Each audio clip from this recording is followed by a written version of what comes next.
Hello and welcome to the Pre-Chiro Podcast. I'm your host, Dr. Ben Glass. Today we're making a professional chiropractor connection out in the Netherlands with Dr. Ankur Tayal. Ankur, can you get us started by just introducing yourself and maybe just reflecting on what it was that attracted you to become a chiropractor? Yeah, sure.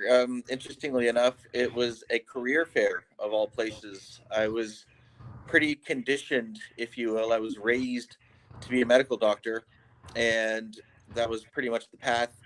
So I was on that trajectory. And in my first year of undergrad, I went to a career fair mostly because everybody else was going and I would have had nothing to do. I thought I could check out the med schools and talk to them. And sure enough, there was a chiropractor there, Dr. Martha Collins, who was a gem. And she was representing a school that she didn't go to, but she was very much supportive of it, and it was Life West. And in a very, very short period of time, she told me about chiropractic and how we can help people. And I was turned on, not necessarily immediately, but it flipped the switch that yeah, planted the seed that got things going. And after thinking about it for a little bit, kind of a what just happened moment, I was in, and I've never looked back. And can you maybe just reflect on when you say you were brought up to become a medical doctor, like what that culture was like, what your family upbringing was like, and maybe just speak to your academic capabilities, whether or not chiropractic was a fallback or whether you could have gone any direction, but you chose chiropractic for a reason? Yeah, that's a great question. Interestingly enough, I've been in the classroom for several years now. I taught at Life West for 5 years, and this came up quite a bit actually. And so culturally, a bit of a background. Culturally, my parents immigrated from India to Canada in the 1970s. So I was born in the 80s. If you were the son of an Indian immigrant in the 1980s, there was a lot of pressure to become a medical doctor. That's just how it is. And my Indian friends will all have similar experiences and stories. It's just how it was. So getting into chiropractic, that was wasn't necessarily a fallback. It wasn't even on the radar.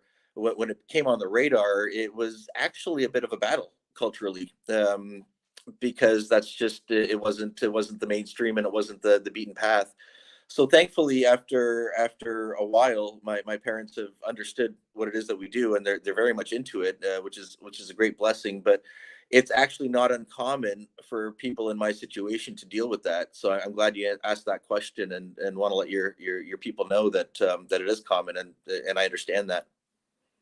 Yeah, and if you could maybe just speak to that person who's going through that right now, maybe they've got an inclination that chiropractic is the best path for them, but there's a lot of pressures around them from friends, family, whoever, to go a different route because maybe there's opinions coming from other people that are maybe persuading them or causing them to have to defend their decisions, and maybe just any strategies or pep talk that you could give to people in that position, because I believe this is going to become an increasingly familiar experience for people when they decide to become a chiropractor and nobody around them understands why. Yeah, and thankfully, hopefully, it's getting a little easier for young people to enter the profession, even if they are coming from these cultural difficulties or situations, if you will. But my advice to them is, I've been around my friends that have gone through this, and now I've actually been around a lot of students that have gone through this and are going through this. It seems very difficult at first, almost insurmountable. My parents don't understand what I'm doing. They don't care. Maybe you might think that your parents are, they have cultural motives or financial motives or status-based motives. All of that may or may not be true, but ultimately they want you to be happy, and they want you to do the right thing, and they're looking out for you. And if chiropractic is something that you're feeling, you're probably feeling it because of your ability through chiropractic to help people, to understand the potential of what chiropractic does, which is, in a nutshell, helping people live with better functioning nervous systems, which again, in a nutshell, means that you can do a lot of things better. Less pain, better function, think clearly, better decisions, better communities, and down the rabbit hole we go. So if you're tuned in and into that idea that the nervous system enhances expression and is a conduit to expression, and you work through that, then A, you'll do good work. B, your parents will figure that out. C, everybody will be happy, and you will live a good life. And it's that something that will propel you, that will carry you, and will get you through the tough days. Because the alternative, if we're doing something that we're not fully into, fully committed to, that will end up coming to a head, and we won't be happy. So either way, chiropractic or not, my advice for people looking for a career is definitely find something that lights them up, turns them on, because that's just going to be so much better for the long term. Yeah, and I'm really encouraging students to find that which gives them momentum. And when I met you in chiropractic school, some of the momentum I witnessed that you had came through your involvement with the fraternity, but also your involvement with the greater student body. And I'm just wondering if you can share any insights for anybody that is attracted to maybe learning about the fraternity or learning about what it means to be involved in the student body, and just what that did for you personally when you were a chiropractic student. Yeah, thanks for that. And I remember when you came to Life West, you were a transfer, and I remember that moment. I remember that vividly, and that's cool. But what you're getting at is a couple of things. One is jumping in, like head first, two hands, both feet, whatever the cliche is, and I did that, and I think the effect of that was that through immersion of chiropractic, that I got excited about it, and that came out. And my sense is that's probably one of the things that you observed, because I was excited. Let's be real, right? I was excited, and that probably was something that was noticeable. And the fraternity was a conduit for that. What I'm an advocate of is finding a crew that enables and enhances what I just described, which is allows us to fully dive in, because it's through that the other things happen. Being all in to our profession, which is kind of like a calling, or it's just so fascinating what we do, that why wouldn't I want to be all in? And then I surround myself with people. In this case, you allude to this fraternity. It's called Delta Sigma Chi. It's a professional chiropractic fraternity, an organization that exists to protect and promote the principles of chiropractic. So it's our professional identity, who we are and what we stand for, and how to make ourselves better as a profession. I mean, that sounds exciting. And that's, we're all into it. And so because we hang out with each other, especially when we were in school. So if you're a student, or you're thinking of becoming a student, and they're on your campus, then seek it out. And we have them we don't have Delta Sigma Chi for women, but we have sororities for women as well. So it's available for everybody, and it's just so good if you're into the principles of chiropractic, which I would imagine, if you're listening to this podcast, you probably have some familiarity and some appreciation for, and it allows a group of people to help foster that and cultivate that. Absolutely. Can you maybe just reflect on some of the innovative thoughts or some of the creative thoughts that emerged in your consciousness as you were progressing through chiropractic school?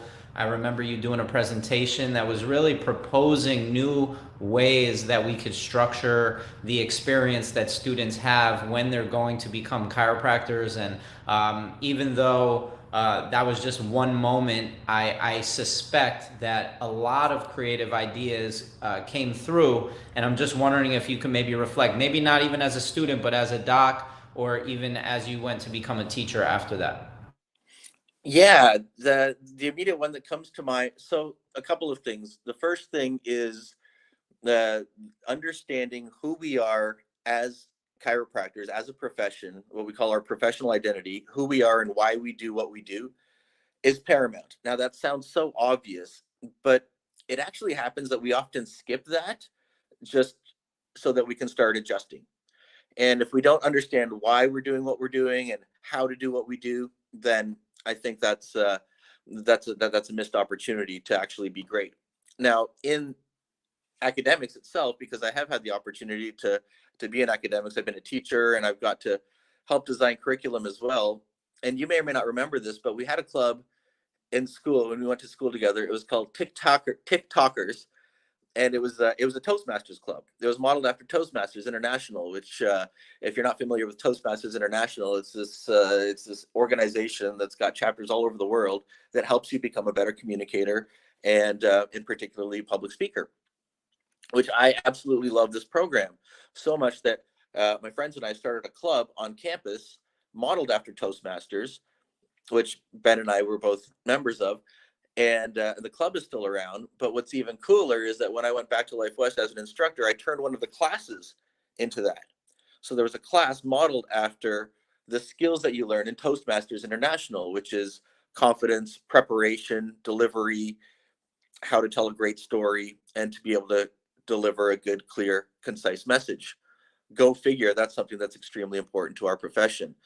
So I'm really happy about that, and I'm happy that the students get to experience that. And oh, and get this, you'll appreciate this, and actually goes back to your question that you asked me before, because my personal experience does shape this exercise. But the final exam in that class is called Defend Chiropractic, where we put the student on the hot seat, and my colleagues and I, our fellow instructors, we pretend to be the troublemakers, the skeptics and the critics, and the family member that's not sold on the youngster's decision or whatnot, and we ask the student the hard questions, and the student is there to defend themselves and their profession with dignity and class and honor and grace, and it's just beautiful. It's just a beautiful experience to watch their development through the program, and yeah, it's nice.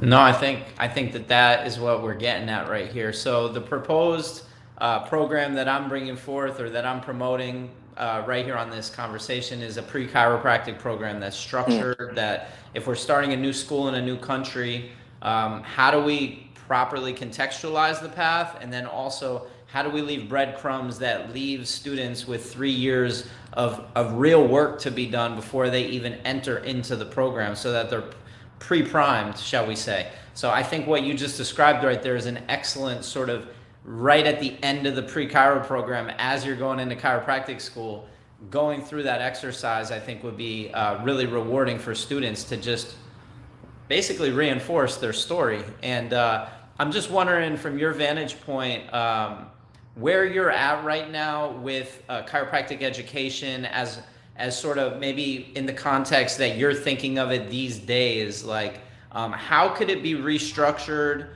in other countries where certain governing bodies and organizations are not as controlling of the curriculum, as controlling of the structure? Because, right, we're structure, function, relationship type people, and the structure is a little bit more malleable when you're just in a country that never has had a chiropractic program before. No kidding. And that's something that's definitely on my mind. I've spent some time in the UK, as some of you may know. The US, of course, as we've discussed. I come from Canada, and so the education perspective is very interesting. And I'm currently in the Netherlands. I actually just started a temporary job today. I'm here for 3 months, just kind of figuring some stuff out. But it's great to be in a country where there's not a lot of what you just described, interestingly enough, where you go to North America, Canada and the US in particular, or the UK, there's a lot of structure that doesn't necessarily make it easy to teach I think what you're referring to is your ideal chiropractic program, ideal for people like us. And for sure, I have an idea of what an ideal program is. It doesn't look that similar to what is being necessitated by the regulating bodies. But it's we all do the best within our framework. What you just described, your pre-chiro program, if it's executed to the way that people like you and I would like to see it, then it wouldn't matter what school they went to. They would be going through just because they want to get check marks and ability to practice through legal means. But to teach them chiropractic, that's a special thing, and it very much can be done. I've seen it done in highly regulated areas. I'm seeing it being done right now in the Netherlands, which doesn't have a lot of regulation and seems kind of nice. I've seen it done everywhere in between, and you do what you can. And I definitely would love to see more of the ideal, and I'm working towards that. And if I find myself in a country that's highly regulated, I'll do what I can to get chiropractic in there too. Yeah, the word philic is a word that it's like basically at the end of a physiology word where philic is attracted to. So this concept of chirophilic, how do we provide enough stimuli externally through a curriculum to promote more of a chirophilic type of experience where you're just attracted to things naturally because that's what you've been exposed to. This is what you don't have to contrast what you learn on a weekend seminar with what you learn during a weekday class. Right. And kind of have some congruency, right? Like conversation after conversation comes up about the primary subluxation being preconception, in the womb, and then labor. And basically, this to me is like pre-chiropractic and chiropractic school, even though it's not a labor metaphor, it is kind of like the end before you get birthed out into the world, the end of the process, not the beginning. Although it is the beginning of many people's process. I'm just wondering from your vantage point what it would mean to extend the runway, to expand the context, to expand the structure so that we have maybe a 6 or 7 year runway to really prepare somebody for the real world. I think as a concept, it's a no-brainer, and you know, my hat off to you for putting structure to it, and I think that's the next step is exactly what you're doing is developing an infrastructure for that, so that it could become a reality. Because yeah, it's, and even as a supplement to while they're going in chiropractic school, it's probably the same kind of idea, you know, or maybe that's the next phase. It's getting what they need from somewhere, you know, and as long as that's happening, then we're fulfilling our objectives for the folks coming behind us. So, just to kind of speak to your experience, can you kind of share some of what it was like to get out of school and to go up and practice in Canada, and the style of practice you developed, and maybe walk us through in detail, like how you designed the experience for people who are seeking chiropractic care from your office? Sure, I'd love to. And I teach this in my business classes, which I have. So if you want to reach out to me, then I'm happy to share them. These are classes that I recorded during the COVID stuff, so I have them. But you just said some of my favorite things, which is designing an experience specifically for people. So that includes being able to be a doctor and to be an empathetic human and to take care of people and to provide them with an experience, you know, like a wow, this is something that is right for me, and I feel taken care of, and I know that this is just all of that stuff. So I love that. I absolutely love every aspect of that, and I could go on for days and days and days on creating that experience. So coming out of school, you want to be ready, and the school does its best. You know, it's when I taught business classes, I would open with saying like you got to learn business on the streets. You're in my class, which is great, but you got to learn it on the streets. And they're all like studying for boards and trying to get their numbers and stuff, and kind of like, you know, kind of paying attention. And I, as the instructor, I understand that.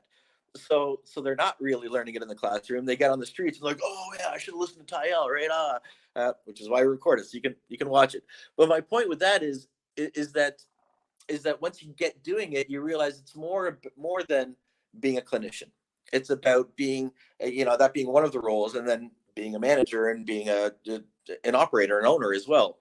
That concept comes out of the E-Myth. If you've heard that before, I would hope that you've heard that before. If you haven't, then that's the first step in designing your business experience, is reading the E-Myth. And then what I do is I read Michael Port, Book Yourself Solid. And once we're done that, every student of mine that's ever taken my classes know that once you've done that, then you actually have a pretty solid foundation, and you have the breadcrumbs to go the rest of the way. So if you are solid in your ability to connect and to communicate, if you're solid in your ability to deliver chiropractic, which means finding, analyzing, and correcting vertebral subluxations, and then you hone in your business on managing the experience for your people, which is your patients and your staff and your community, well, that's all you need. That's all you need. And it's so much fun if you're into that. And if you're not into that, then you get a job for somebody who's into that and let them take care of you.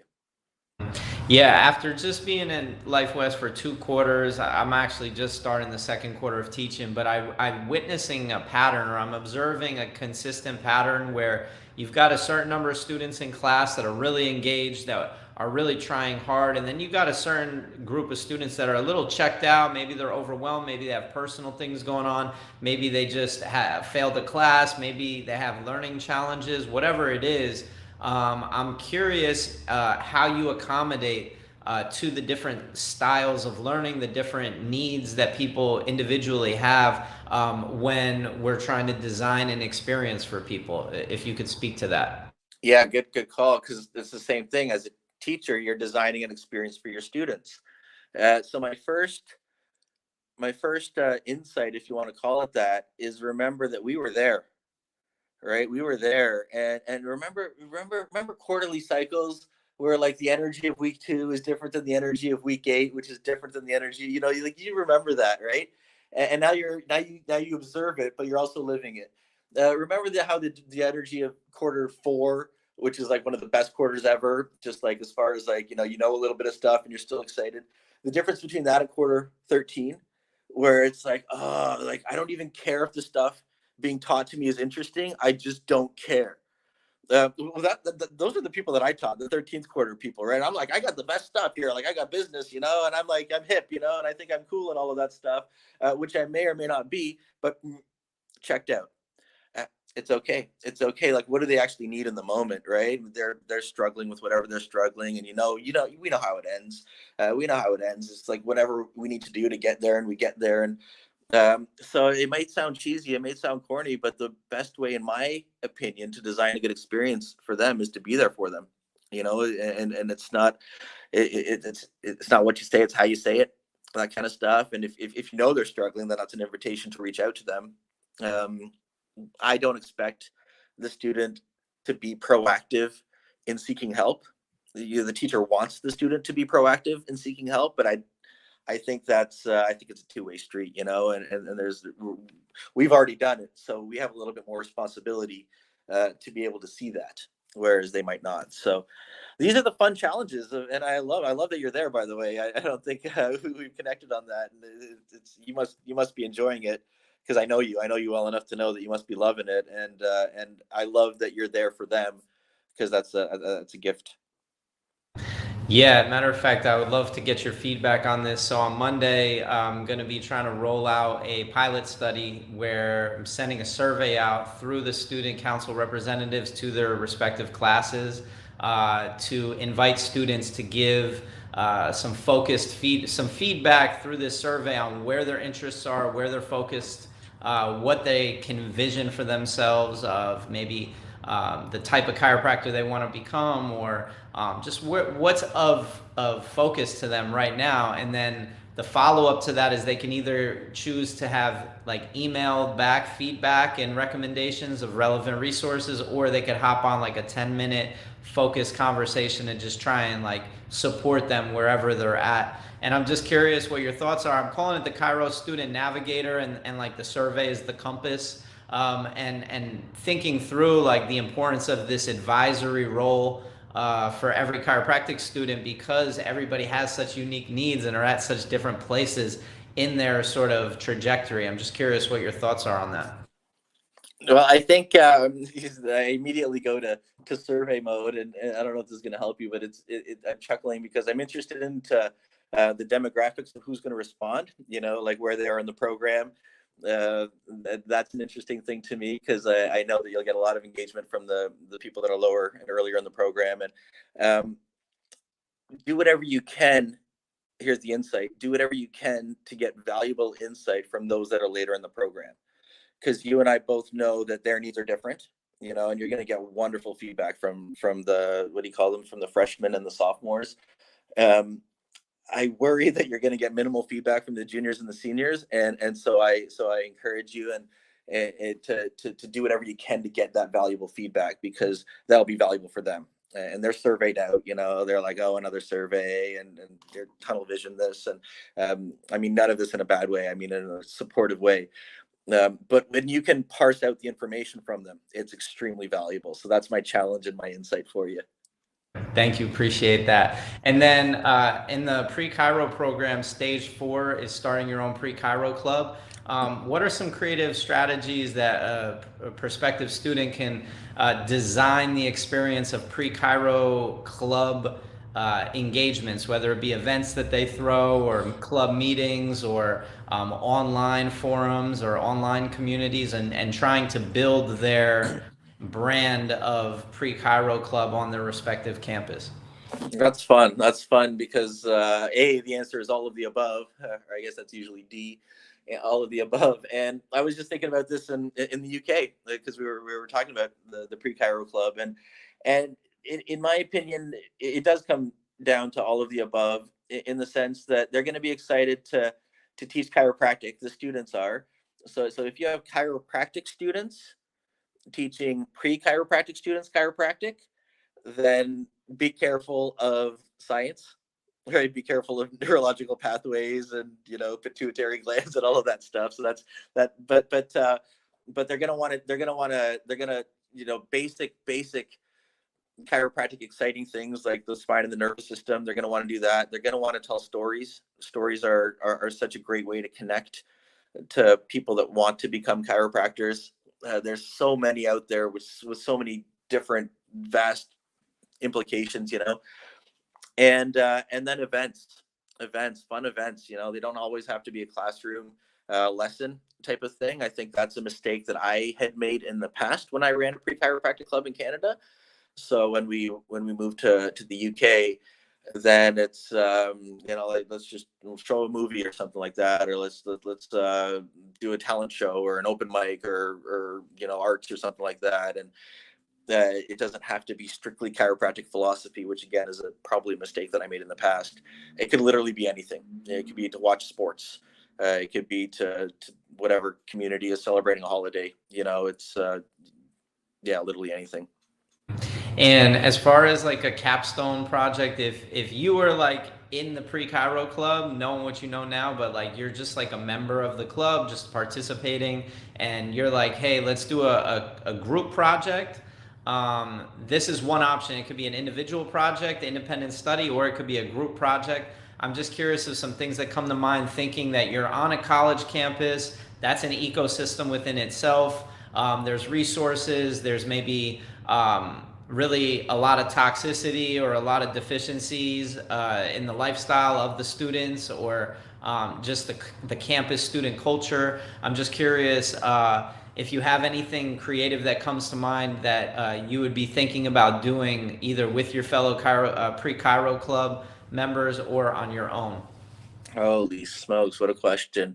So the first thing that comes to mind, surprise, I'm thinking like health talk, chiropractic student, pre-chiropractic student, capstone project, do a health talk, do it in front of chiropractic students. That'll really get their motors going, But group presentation, like research project, shoot, like you can have pre-chiropractic students hanging around interns and scribing and then doing a case presentation to their fellow students, or just hanging out.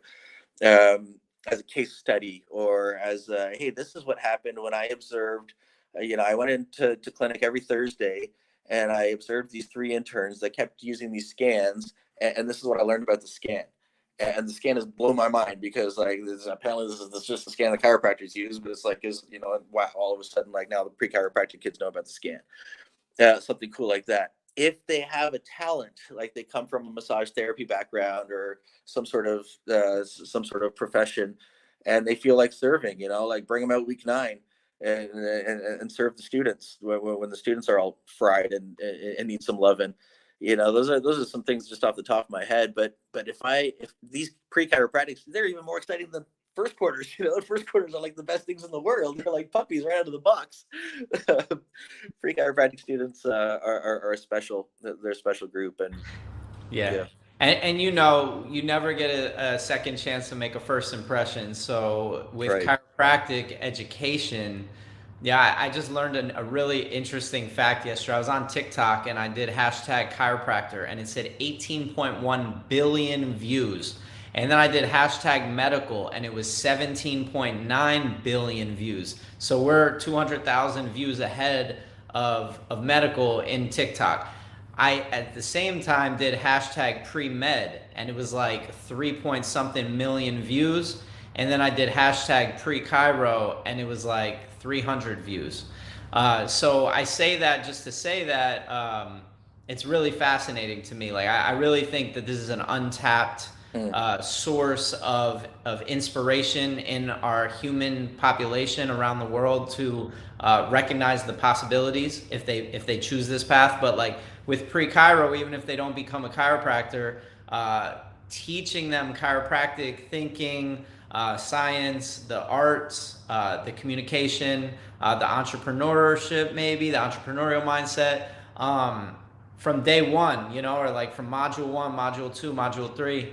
I'm just pretty fascinated by like this as a social experiment. I'm just curious, like, you know, do we call it something else? I want to call it pre-Chiro because I feel like it's chiropractic. Like, why call it something else? And it's gonna be something else if we call it something else, you know. But I'm just curious from your vantage point, if you have any questions of me of like how I plan on rolling it out or what I plan on trying to do with it. But like,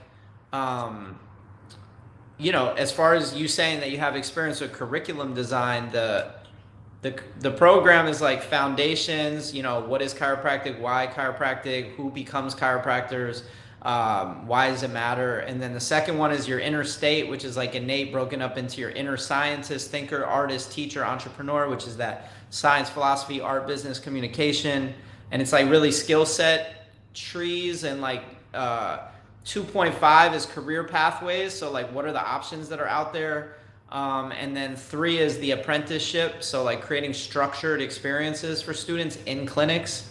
And then 4 is starting your own chiro club or joining one and contributing, stepping outside of your comfort zone and communicating. And then 5 is the independent study. And 6 is the admissions process, applying. And 6.5 is that identity transition from pre-Chiro student to Chiro student, and like mapping out your trajectory. And then 7 and 8 is like Chiro student in the first year and a half, student Chiro in the second year and a half, and then pro Chiro. But I'm just curious, like, you know, hearing that, there's a lot of work to be done with that, right? But like, how do we bring people into the fold and keep them connected and supported and feel like they have the ability to stay inspired all the way throughout and not be burnt out by the end? Yeah, well, first of all, that curriculum sounds great. So good job. And I think that you know, if you deliver on what you just said, then they'll stick around, because students get burnt out by volume and by lack of excitement, you know, and it's in that order, because unfortunately they could still be in an exciting situation, but they're already burnt out by the volume. That's unfortunate, but it's real. But you know, if you're not shoving volume down their throats, and you're providing value at a good, compassionate, slow dripping pace that's designed ideal for their stuff, you know, like we also know that pre-Chiro, that would be great timing. First year, they're pretty much all into what you're doing. Second year, they're starting to get a little bit more into academics and, you know, detaching, and they don't really have time for you anyways, because they're doing every club under the sun, and they're going to every seminar every weekend. And great, you know, like, stay excited, do something else, then come back when they need you. You know, when they're in that zone, and like all of a sudden they're, you know, I don't want to dog on any curriculum in particular, especially any school that you and I went to, but like when you're in that third clinical sciences portion, right? That's probably in any school. It's like, ooh, these are tough days. That's when you want people like you to be like, hey, like, it's still good. Actually, it can be really good right now if we're focused. So design based around that.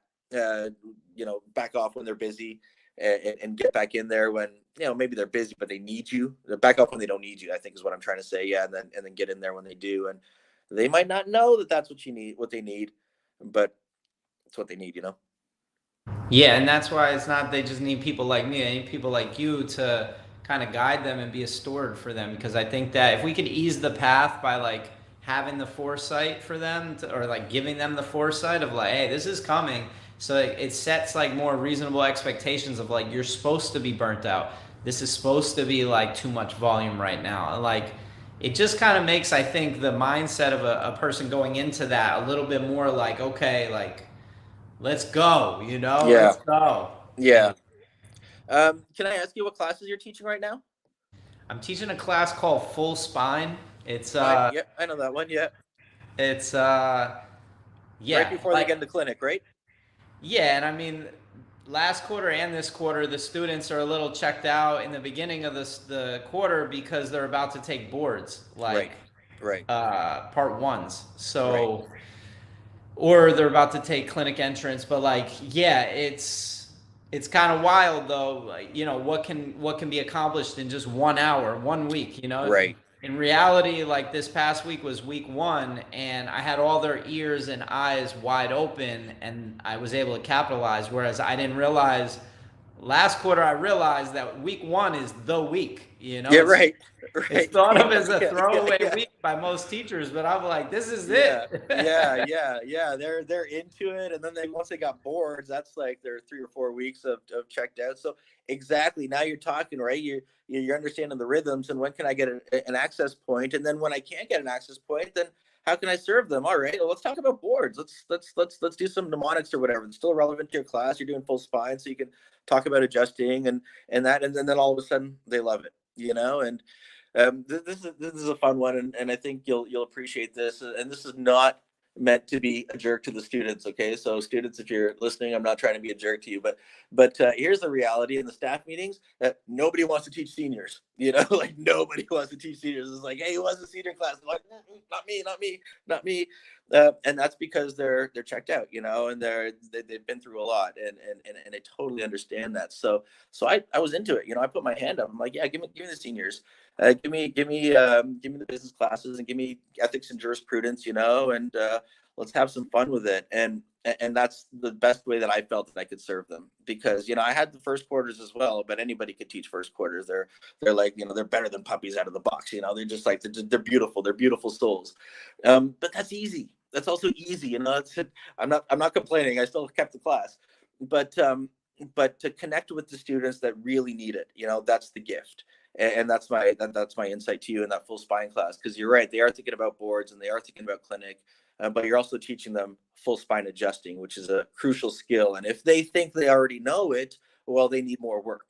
If they're in a place where they may be too shy to admit that they don't know it as well as they want to, well, then they need you more than they realize, and maybe they're not able to ask. So I think that's awesome. That's an awesome class to be in, and such a gift for them.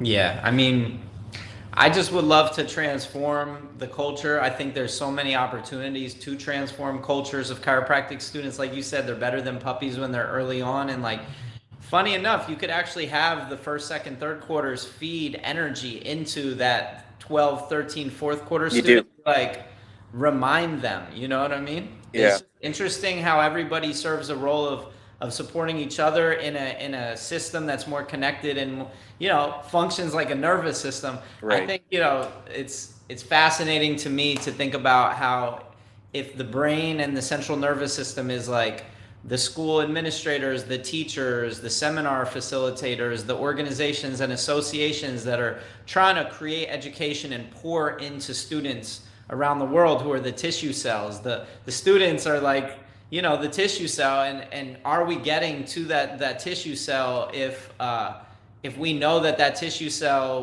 let's just say, is a tissue cell that really wants to do sports chiropractic one day, and I'm the Federation of International Chiropractic Sports, yet they don't even know that I exist.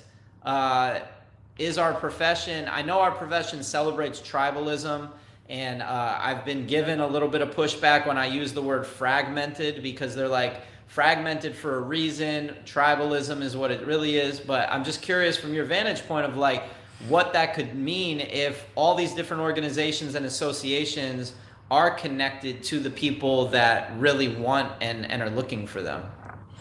Oh, well, yeah. I mean, I was lamenting this the other day, and I hate to use the word lament, but wouldn't it be nice if the chiropractic profession could rally around the spine and the nervous system? Like That'd be amazing. That'd be amazing if we could just do that. So yeah, I don't want to be a downer because this is a pre-Chiro thing, and it's the best profession in the world. But that's what we have to do, And if we could do that, then we'd all be much better for it. And I don't think what I said is controversial at all, which is why it's coming out as a joke. But that's it shouldn't have to take much. I don't know what it would actually take, but that to me that's the goal, and that will remain to be the goal. Yeah, I'm curious what from your vantage point. So this is about my 300th interview. I've done my best to try and interview like the school presidents and the admissions departments, students from those schools, and these different organizations, associations, seminar speakers, companies, table companies, malpractice companies, seminar companies, political organizations. I'm just curious, like, if you're just given a blunt response, like what is going to happen to our profession if I put all of these different resources into an organized interface in the same website, and the average prospective student is looking at everything that's out there, and all the people that are out there, I've given them like, hey, this is your section on the website, like tell me if you like it or you don't like it, or what you want to change about it or whatever, but like we're representing you, and this is coming from things you said in an interview I did with you. So like, what would it mean for our profession to have a more, I guess, organized infrastructure, at least from a visual standpoint? Yeah, it certainly wouldn't hurt. It would be up to the individual organization to opt in to your offering, and my political brain is just thinking, okay, I could see why this school would or would not opt in, and I could see the conditions that this school would want to come with, and this and that. So if that's what they did, well, that would be frustrating and counterproductive, and it still could happen. But if the schools didn't do any of that posturing and whatnot, then it would be even better, So definitely worth a shot. It's definitely worth doing, and I don't see any harm that it would do. But yeah, those are I don't know if you call them challenges, but that's just what. Yeah, I kind of just want to have this dialogue with you about like the central nervous system and the peripheral nervous system and all the tissue cells in the entire body, and just that metaphor that I gave, and like what if the chiropractic profession was a little more congruent in the fact that it like looked at its professional makeup of people as different components of the body, as different organ systems or you know, pieces. Like, I don't know, I'm just curious, like right now from my vantage point, you correct me if I'm wrong, but schools are not necessarily collaborating with each other. Students at different schools with shared interests are not necessarily collaborating with each other that much. Undergraduate institutions don't really have a large presence of chiropractors on their college or high school campuses. Pre-chiropractic clubs are sparse, like they happen in chiropractic offices. Chiropractic admissions departments are the ones that are leading the charge of trying to attract people into the profession, not any third-party entities that are independent and have no affiliation with any of the schools per se. I'm just curious, like, what would I like to joke and say that this project is trying to adjust to the profession, and that's not coming from a place of ego, but just from this type of dialogue that I'm having with you right now. Mm-hmm. Yeah. So that's interesting. I love the idea of the central nervous system and the tissue cell and coordination, right?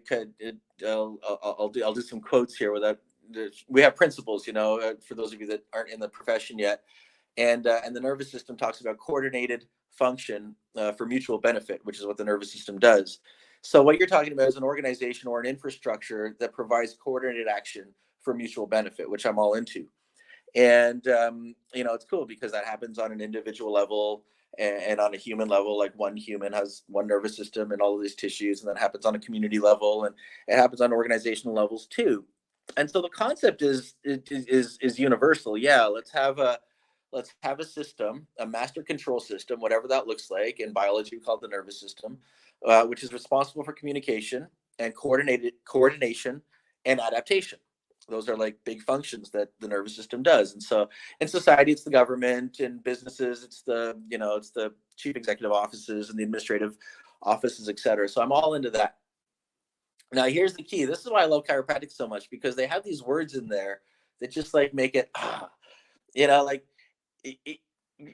this might sound crazy, but like if you're like a really hardcore political philosopher, like we might be talking about communism right now. Like, do you ever think of that?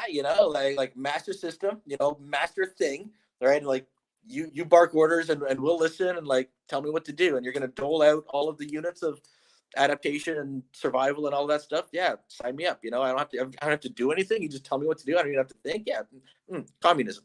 Like well, a lot of people don't like communism, especially from my experience in the United States. Not very popular there. So it's like, well, is that what we're talking about? Haha. What innate is, innate's even compared to the banker in this metaphor, right? Where innate doles out all the money, the currency, whatever you need. In this case, the currency is like adaptability. Like, how much adaptability do you need? Pinky finger. I need this much. Okay, have that. How much adaptation do you need? Kidney cell. I need this much. Okay, great. Have that. And so the main currency of the body is adaptability, and it's governed by innate, who lives in the brain. Now, innate's this dictator, this fascist dictator. But what's cool about this? And this is, I think, getting to your question, and the challenge is that innate is virtuous. It's the virtuous banker. It's the benevolent one. We haven't had that yet in humanity. We haven't had that because the insecurities and the ego and the fear and the greed and the need for survival and this and that, it compromises. So innate is neither communist nor capitalist. Innate is not greedy. Innate's not the greedy banker that only is not Ebenezer Scrooge. Innate's not the fascist communist banker. It's the virtuous banker, which somehow innate transcends the ego, the fear, the insecurity, and says, hey, pinky cell, what do you need? Pinky finger, what do you need? Okay, here you go. No more, no less. Liver cell, what do you need? No more, no less. Kidney, and so on. So if we can get to that point, my friend, where we insert the adjective virtuous, and the people that are involved have that understanding that there is indeed an opportunity for coordinated action for mutual benefit, which does happen to follow the principles of chiropractic, which is why people like you and I love this profession so much, because we talk like this. This is in the books we read, and it translates to what we see on the table, which can and should translate to communities and ecosystems and organizations and politics and all other areas. So yes, I hope so. But I think that's what we need, is that virtuosity, and I strive for that. I really appreciate you. And, I don't really try and go this deep with these types of concepts with any other people that I'm interviewing, but I've always looked at you as somebody who was like a big thinker and somebody who could handle these sort of big ideas and kind of simplify them for me. I didn't know we were going to do that. Yeah. All right. Well, thank you so much for sharing. I really appreciate it.